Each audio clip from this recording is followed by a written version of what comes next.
نہیں وہ انڈیا پاکستان کا کرکٹ میچ تھا نا، آج فائنل تھا، تو کیا بیٹنگ کی ہے آفریدی نے اور کیا بالنگ کی ہے فلاں نے، تو ظہر کی نماز تو میچ دیکھتے ہی گزر گئی۔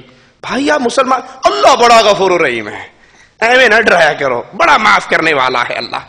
عشاء کی نماز پڑھی نہیں، وہ جمعرات تھی نا، تو کمپنی میں دوست وی سی آر لے کر آئے تھے اور پاکستان سے ایک لیٹسٹ فلم آئی تھی، انڈیا کی ٹاپ سپر ہٹ فلم آئی تھی، تو رات تو پھر وہ مغرب عشاء تو او دے وچ ہی لنگ گئی۔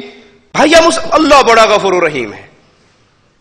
یہ اللہ کی بغاوت کرنے والے، اسلام کی بنیادوں کو گرا دینے والے، جب ان سے بات کی جائے اللہ بڑا غفور الرحیم ہے۔ مالک کیا فرما رہا ہے؟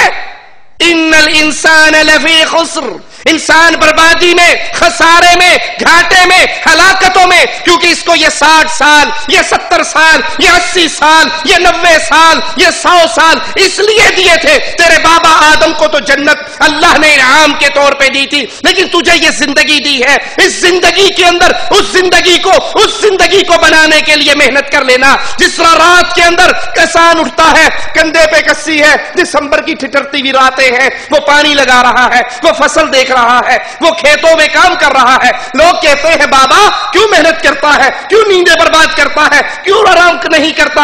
وہ کہتے ہیں اگر آج آرام کر لیا، جب فصل کٹ کر آئے گی تو گھر میں کیا لاؤں گا؟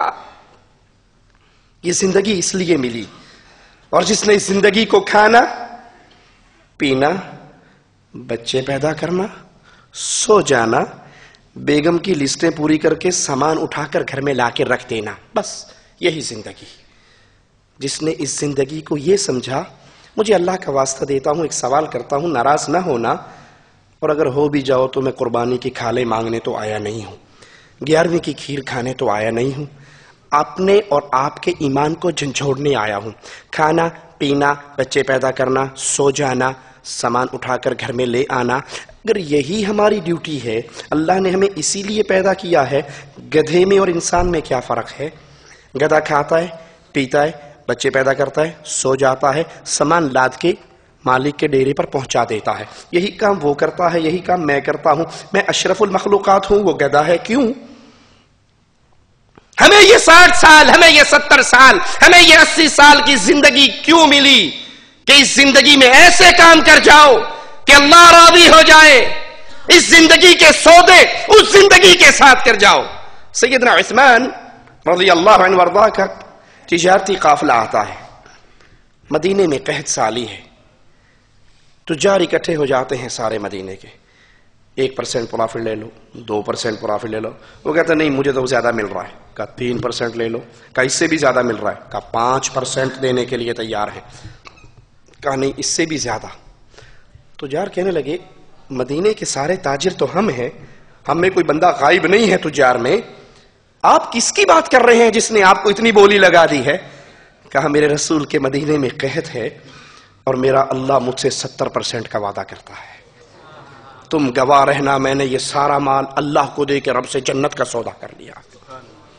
مومنوں کی ماں سیدہ عائشہ رضی اللہ تعالی عنہا مدینے کی زمین پہ دھمک کی آواز سنتی ہیں، پوچھتی ہیں کیا ہے آج یہ زمین وائبریٹ کیوں کر رہی، دھمک کی آواز کیوں آ رہی؟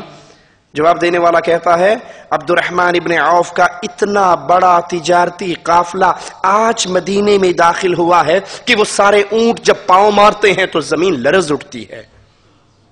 مومنوں کی ماں کہتی ہیں رضی اللہ تعالی عنہا کہ عبد الرحمن کا اس دن کیا حال ہوگا جس دن یہ چھلانگے مارتا ہوا، اٹکھیلیے کرتا ہوا رب کی جنت میں داخل ہو جائے گا۔ سننے والے نے دوڑ لگائی، عبد الرحمن کو جا کر خبر دی رضی اللہ عنہ وارضاہ۔ وہ قافلہ چھوڑ کے مومنوں کی ماں کے پاس آتے ہیں اور کہتے ہیں ماں آپ نے یہ کہا ہے؟ کہا ہاں میں نے تیرے آقا سے سنا تھا، انہوں نے ایک دن فرمایا تھا عبد الرحمن کا اس دن کیا حال ہوگا جس دن وہ اٹکھیلیے کرتا ہوا، مسکراتا ہوا، چھلانگے لگاتا ہوا، دوڑتا ہوا اللہ کی جنت کی طرف جا رہا ہوگا۔ آنکھوں سے آنسو بہنے لگے اور کہا ماں میں آپ کو گواہ بنا کر اس نعمت کے شکرانے کے طور پہ یہ بات کرتا ہوں، یہ جتنا قافلہ آج تجارت کا آیا ہے میں نے سب راہ للہ بخش دیا ہے۔ جن کی نظر